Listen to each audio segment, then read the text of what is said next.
I was being very honest, right? So I was just specifying कि this is the scenario, I'm having 90 days notice period. Right there, क्या हो रहा था?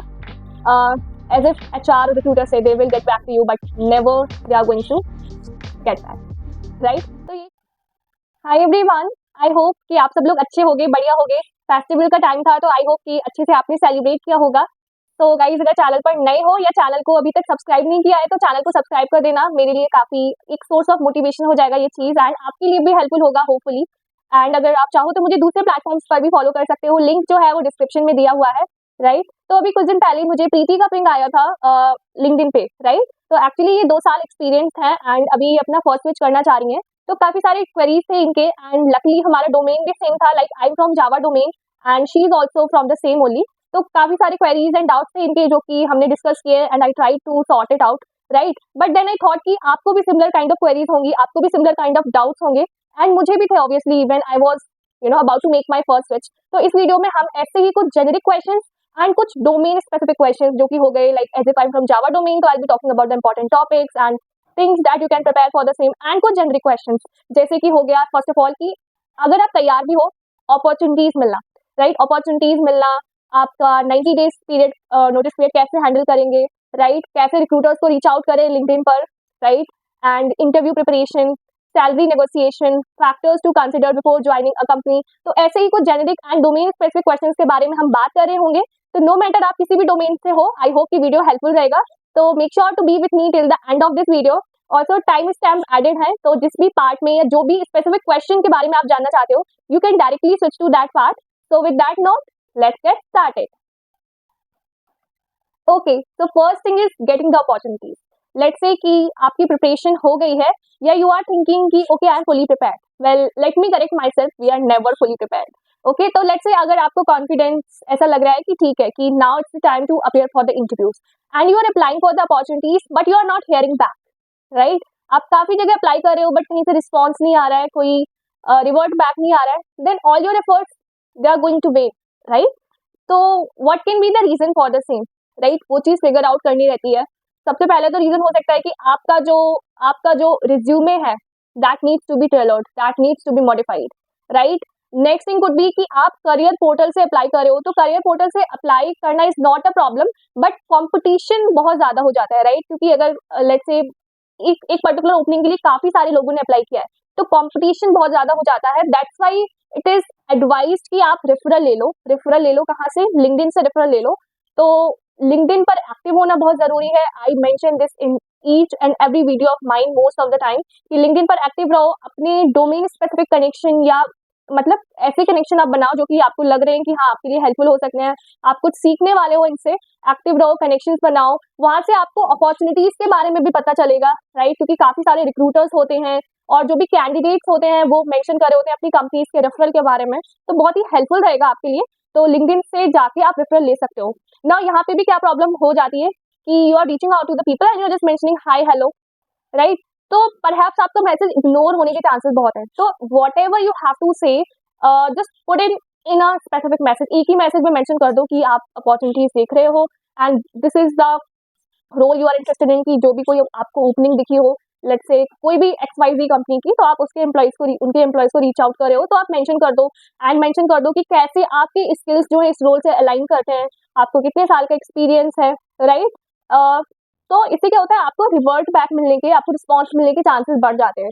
एक और mistake avoid करने की कि जो लोग ज्यादा एक्टिव हैं, obviously being active is not a problem, but जिनके बहुत सारे फॉलोअर्स हैं, ठीक है, तो उस केस में भी आपके मैसेज इग्नोर हो जाएगा. तो ऐसे लोगों को आप रीच आउट करो जिनकी मतलब जो एक्टिव है बट इतना सच फॉलोअर्स नहीं है लिंक्डइन पर. एंड इट्स नॉट कि जस्ट एक एम्प्लॉय को आपने पिंग कर दिया and the work is done. No, हो सकता है कि इग्नोर हो जाए. तो 4 to 5, लाइक मैं जस्ट वही शेयर कर रही हूँ जो मैंने फॉलो किया है. तो 4 to 5, 6 to 7 लोगों को आप पिंग कर दो तो ऑब्वियसली उनमें से कोई एक तो रिप्लाई दे ही देगा, कोई तो रिप्लाई दे ही देगा. तो इस तरीके से आप कर सकते हो, राइट? अपना एक टेम्पलेट रखो कि सिमिलर काइंड ऑफ मैसेज आपको भेजना है, बस उसमें क्या मॉडिफाई कर दिया, कंपनी का name let's say, position let's say, and employee का नेम आपने मॉडिफाई कर दिया. तो इस तरीके से आप कर सकते हो, राइट? तो अपॉर्चुनिटीज कहाँ देखेंगे? First of all LinkedIn, very important. Then Naukri is very important. Naukri पे अपना प्रोफाइल अपडेटेड रखो. नौकरी से भी आपको काफी कॉल्स आने के चांसेस होते हैं. देन हाईरिस्ट एक प्लेटफॉर्म है, मतलब मैंने ये यूज किया था तो that's why I am telling you. Hirist पे आपको स्टार्टअप्स वगैरह काफी रहते हैं, राइट। तो हाईरिस्ट हो गया, इंडीड हो गया, एक प्लेटफॉर्म इंडीड है, राइट। तो ये कुछ प्लेटफॉर्म है, मे बी इंस्टा हायर, या इंस्टा हायर भी अच्छा प्लेटफॉर्म है, यहाँ पे भी स्टार्टअप्स वगैरह होते हैं, राइट। तो यहाँ पे भी आप अपनी प्रोफाइल पूरी मेंटेन रखो, ठीक है। तो ये कुछ प्लेटफॉर्म्स हो गए। लेट मी नो अगर कोई और प्लेटफॉर्म भी आप रेफर कर रहे हो, कमेंट सेक्शन में मेंशन कर देना, सो दैट दूसरों के लिए हेल्पफुल हो सके। तो ये कुछ प्लेटफॉर्म्स मैंने रेफर किए थे when I was looking for the switch, and काफी हेल्पफुल रहे थे, ठीक है। तो ये चीजें आप कर सकते हो, प्लेटफॉर्म्स फॉलो कर सकते हो, अपना रिज्यूमे प्रॉपर रखो, अपनी लिंक्डइन प्रोफाइल प्रॉपर रखो, वहां पर एक्टिव रहो, और डायरेक्टली करियर पोर्टल से अप्लाई मत करो most of the time, prefer referrals, क्योंकि यहाँ पे शॉर्टलिस्ट होने के चांसेस बढ़ जाते हैं। तो ये हो गई आपकी चीज की hearing back from the employees और गेटिंग द अपॉर्चुनिटीज, ठीक है। नेक्स्ट चीज है कि आपके interview process. Now again interview process जो होता है वो कंपनी टू कंपनी वेरी करता है, एंड ऑब्वियसली डोमेन स्पेसिफिक भी होता है, एंड किस कंपनी के लिए आप अप्लाई कर रहे हो। कभी कभी क्या होता है कि like most of the time अगर कंपनी इमीडिएट हायरिंग कर रही है, मतलब आप तुरंत ज्वाइन कर सकते हो 10 से 15 दिन में, तो आपके लिए प्रोसेस कभी कभी शॉर्ट भी कर देते हैं, राइट। तो ऑब्वियसली इट अगेन डिपेंड्स कि आप मतलब कौन सी कंपनीज में अप्लाई कर रहे हो, किस तरीके की कंपनीज में अप्लाई कर रहे हो। One thing here I would like to specify कि थोड़ा सा पहले से प्रिपेयर्ड रहो, मतलब make a list of the companies you are interested in, right. And उसके relevant, this is something interview specific जो मैं आपको बता रही हूँ। जैसे कि आपने एक सेट ऑफ कंपनीज मतलब मेंशन कर ली कि जिनमें आप इंटरेस्टेड हो, तो नेक्स्ट आप क्या कर सकते हो कि इन कंपनीज में किस तरीके के क्वेश्चंस पूछे गए हैं वो आप रेफर कर सकते हो। नाउ अब अगेन क्वेश्चन फाइंड आउट करने के लिए gigs for gigs is here. तो लेट्स से आप SDE2 के लिए अप्लाई कर रहे हो, तो you can just filter out SDE2 interview question asked in Airtel और एनी पेटीएम, किसी भी कंपनी के लिए। तो आप एक बार उन क्वेश्चंस को गो थ्रू करो, उनको प्रिपेयर करो, एक लिस्ट अपनी प्रिपेयर कर लो, क्योंकि मोस्ट ऑफ द टाइम क्या होते हैं कि क्वेश्चंस रिपीट भी हो सकते हैं, है ना, रिपीट भी हो सकते हैं, और आपको एक जेनरिक आइडिया, एक जनरल आइडिया मिल जाएगा कि अच्छा this is the difficulty level, and from these sort of topics I can expect the questions from, right. तो ये चीज आप कर सकते हो। नाउ क्वेश्चंस के लिए आपको गिग्स फॉर गिग्स, जैसा कि मैंने स्पेसिफाई किया, ग्लास डोर पे आप देख सकते हो एक एम्बिशन बॉक्स करके, इफ आई एम मतलब मुझे सही रिकॉल हो रहा है, तो एम्बिशन बॉक्स करके भी एक प्लेटफॉर्म है जहाँ पे आप देख सकते हो interview questions, right. And not just the interview questions, यहाँ से आपको थोड़ा कंपनीज के बारे में भी स्पेसिफिक आइडिया मिल जाएगा कि किस तरीके की कंपनीज हैं, वर्क कल्चर कैसा है। Work culture guys is very very important, तो ये चीज भी है। अगर जावा की बात कर ले, जैसे कि I appeared for the interviews specifically for the role of Java developer, तो कुछ टॉपिक्स जो हैं अगेन देखिए, it all depends on the interview what he is actually interested to ask, right. तो कभी वो चीज हो जाती है, लेकिन कुछ इंपॉर्टेंट टॉपिक्स जो कि आपको प्रॉपरली आने ही चाहिए। फर्स्ट ऑफ ऑल आपसे क्वेश्चन पूछे जाएंगे कि आपने अपनी प्रीवियस कंपनी में क्या क्या काम किया है, very generic question, very general question obviously. Then let's say आपने जिस टेक स्टैक पे भी काम किया है, व्हाटएवर यू हैव स्पेसिफाइड, उससे रिलेटेड क्वेश्चंस हो गए। फिर जावा में कोर जावा से आप मतलब काफी क्वेश्चंस आपसे पूछे जा सकते हैं, ऑब्वियसली पूछे जाएंगे। एंड जिस फ्रेमवर्क को आप यूज करो, लेट्स से आप स्प्रिंग बूट यूज करो, तो स्प्रिंग बूट रिलेटेड आपके क्वेश्चंस, मतलब फंडामेंटल तो आपके क्लियर होने चाहिए। कभी कभी बहुत ही बेसिक सा क्वेश्चन भी पूछ लेते हैं, and we are stuck over that because somewhere हम कोई इजी क्वेश्चन को छोड़ के ऐसा छोड़ देते हैं कि ये तो इजी है, but you should be having the idea about the fundamental, they are very very important. तो आपके कलेक्शन हो गए, राइट, आपके जो बेसिक फंडामेंटल क्वेश्चन हो गए, कलेक्शन हो गया, जावा कलेक्शन फ्रेमवर्क हो गया, राइट, आपका मल्टी थ्रेडिंग हो गया, राइट। और आपके जावा 8 के जो अभी के इंटरव्यूज हो रहे हैं ना, तो इसमें जावा 8 क्योंकि क्या है कि मोस्ट ऑफ द कंपनीज का कोड बेस जो है जावा 8 में, बट अभी तो this migration is happening, right, Java 8 to Java 17, और जिसमें भी सेटअप है they are doing the migration, right. But Java 8 के फीचर्स जो है, like I am talking about my own experience, तो जावा 8 के फीचर्स आपसे बहुत पूछे जाएंगे, तो मेक श्योर कि आपको उनका आइडिया होना चाहिए। जावा 17 के भी कुछ फीचर्स आप गो थ्रू कर सकते हो, राइट। एंड नॉट जस्ट कि आपको थ्योरेटिकल नॉलेज है, because obviously theoretical knowledge you would be explain the things, you would be able to explain the things, but they can ask you कि okay this is what the scenario is and you have to implement it, so how you are going to do it, like share your screen or ID and just do it, right? So it's not just that you are having the theoretical knowledge, you should know how to implement, right? तो Java 8 के features से आप काफी सारे questions expect कर सकते हो जो आपसे पूछे जाएंगे। DSC के क्वेश्चंस आपसे पूछे जाएंगे, राइट। तो अगेन यहाँ पे भी डिफिकल्टी लेवल डिपेंड करता है कि आपने किस तरीके की कंपनीज के लिए अप्लाई किया हुआ है। Like for me I applied for sort of product based companies, service based companies, right? So startups as well, so they generally, like मेरे केस में तो जनरली जो क्वेश्चन मुझसे पूछे गए थे they were not from tree and graph, mostly array से हो गया, लिंक लिस्ट से हो गया, हैश मैप से हो गया। हैश मैप से क्वेश्चन बहुत पूछे जाते हैं and though probably most of them were from the LeetCode only, LeetCode medium we can say, right. तो अगर वहाँ पे लीड कोड पे आप क्वेश्चन सॉल्व कर रहे हो तो obviously that would be helpful, इसलिए काफी सारे लोग लीड कोड रिफर करते हैं फॉर देयर इंटरव्यू प्रिपरेशन। तो वहां से जाकर भी आप देख सकते हो। नाउ जैसा कि अभी मैंने बात किया कि जिनकी हम बात कर रहे थे इनको 2 साल का एक्सपीरियंस था, तो कुछ कंपनीज में आपका सिस्टम डिजाइन राउंड भी होता है। Like for my case I also have the same, but they didn't get into very much into design and all. They generally ask me about the design patterns what all I have used in my project, and I'm having the idea about some patterns from their own, and given a scenario what pattern would be, you'll be choosing for the implementation, and आपके जो solid principles हो गए इनके बारे में आपको proper idea होना चाहिए, राइट। आपका टेस्टिंग भी एक इम्पॉर्टेंट पार्ट है। तो let's say as if in my case we were using Mockito and JUnit, तो एक गिवन सिनेरियो दे दिया, how you will be writing the unit test और integration test for the same, right. तो इस तरीके के question which is which is showing कि हाँ आपने एक्चुअल में काम किया एंड कैसे आप चीज़ों को हैंडल कर रहे हो। एक्सेप्शन हैंडलिंग, हैंडल से मुझे याद आया, एक्सेप्शन हैंडलिंग बहुत ही इंपॉर्टेंट टॉपिक है जहाँ से क्वेश्चन डेफिनेटली आप एक्सपेक्ट कर सकते हो अपने इंटरव्यू में, राइट। तो ये बात हो गई जावा स्पेसिफिक, ठीक है। एंड जो फर्स्ट अप्रोच मैंने आपको सजेस्ट करी कि कंपनीज नोट डाउन कर लो और उनके स्पेसिफिक क्वेश्चंस क्या पूछे जाएंगे, तो ये तो किसी भी डोमेन से हो, ये आपके लिए हेल्पफुल होने वाला है, राइट, ठीक है। Third thing is about your notice period, very challenging, let me tell you, because I have also gone through the same, right. तो शुरू में I was being very honest, right. तो आई वॉज जस्ट स्पेसिफाइंग कि this is the scenario, I am having 90 days notice period, right. There क्या हो रहा था, as if HR or recruiter say they will get back to you, but never they are going to get back, right? तो ये चीज हो रही थी। then I asked to one of my seniors कि like how should I handle this thing, because I believe क्योंकि इनको idea होगा, इन्होंने भी सेम चीज फेस किया। then they told me कि this is how you can answer, so how you can basically deal with it, कि you don't have to be very honest first of all. If you want, you can just mention that you're having a 60 days notice period, or you can mention that you're having 90 days notice period, but that is negotiable. Or you can say that as of now in the project, you are not having that much dependency, so you can just talk to your manager, and that would be negotiable.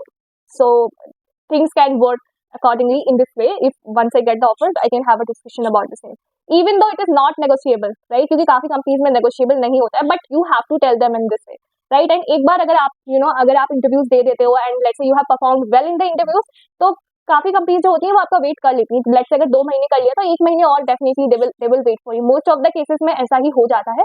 तो obviously कुछ companies जो होती हैं वो 90 days से भी okay होती हैं, अगर कभी कभी आप ऑनेस्ट हो रहे हो, राइट। तो वो 90 डेज से भी ओके होती है, बिकॉज डिपेंड्स कि अगर उनको प्रोजेक्ट में कितनी इमीडिएटली आपकी रिक्वायरमेंट है या किस तरीके से चीजें हैं, राइट। क्योंकि उनके लिए भी एक प्रॉब्लम हो जाता है, लेट्स से कि 90 डेज का टाइम है, राइट। तो अगर आपने कंपनी ज्वाइन नहीं किया तो इस तरीके की चीजें होती हैं, एंड दैट्स व्हाई वो आपको कंसिडर नहीं करते हैं, right. This is the problem I told you कि वो एक 90 डेज के नोटिस पीरियड के कैंडिडेट को मोस्ट ऑफ द एम्प्लॉयर्स जो है वो प्रेफर नहीं करते हैं।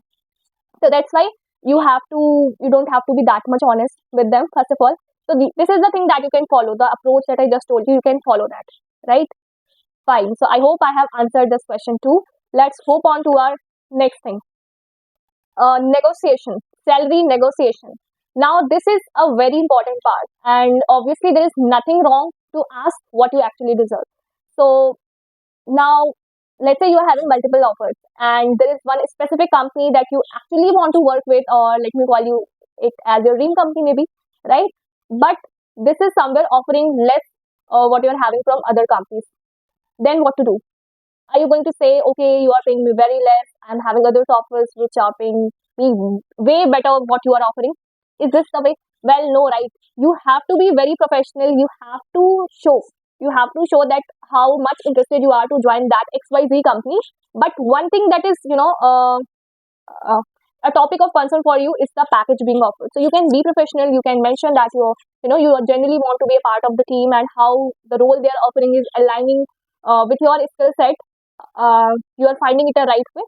But as if you are having other offer which is offering you, let's say XYLPA, so if something could be done around it, if there is any room for the discussion to bridge the gap, then definitely they will think about it, and they will, I mean, the recruiter, they will come up with something that is in the favor of both of you, between you and the company, right? So you have to be professional about the things. It's not that you are saying, I mean, I'm getting less or higher or something like that. You have to be professional.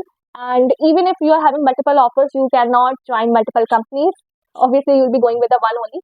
So whatever companies you are not joining, again, you can be professional with them. You can have a discussion with them, the right reason why you went with a XYZ offer this time, and you can just appreciate that, they invested in you, they trusted you, and you can have your specific reason so that these companies are not blacklisting you. Sometimes what happens that if you are not joining after completing the process, and at the end moment you are not joining, so some employers do blocklist the candidate, right? So to avoid this kind of scenario, again, you can be professional with the thing. Okay, so going with a specific offer, now next thing that comes up is, uh, you know you are having the multiple offers. So what are factors you should consider before joining a company? So obviously CTC is the part, it is, but I don't think that CTC, sorry, but not just CTC should be the thing that you're going to consider, right? There are multiple things. What I've seen that people joining a specific company, being a very big brand and offering a good amount of CTC, and then later they are figuring it out, or they are finding it out that the work culture is very toxic. Then it becomes something not okay with your mental health in this case. So make sure to do your homework before joining a specific company. What you can do is you can refer the portals, obviously, that are there on the Glassdoor or other platforms. You can refer the portals, you can read the reviews. And the best thing that you can do is, let's say you are joining, see, it's not about the company whenever you are joining. Sometimes in a specific project, the environment is pretty cool, pretty good. And in other projects, things are going completely opposite. So I believe it generally depends on the team as well. So what you can do, let's say you are joining XYZ team, so you can reach out to the people on LinkedIn, and you can check with the people who are working specifically in that team, and you can ask them how's the work culture, how's the work-life balance. So you are getting the idea, like, is it really good for you to go with that specific company or not? Because later after joining, if you are finding it out, so it can become a bit problematic. Obviously, leaving the company is an alternative, but yeah, it can be challenging, right? Because just now you have joined the company. So make sure to check what is the work culture, what is the work environment with the employees that are currently working or has previously worked with the company. Both way it will work, right? So I think, yeah, these were some of the questions I was having to discuss with you, and I believe these were some of the generic questions that most of the people do have in their mind when they are looking for a search or when they are looking for the opportunities. Let me know if it helped you or not, and if it actually did, make sure to share with your friends as well, those who are looking for a switch. I hope it will help. Thank you so much for watching this video, everyone. Bye bye.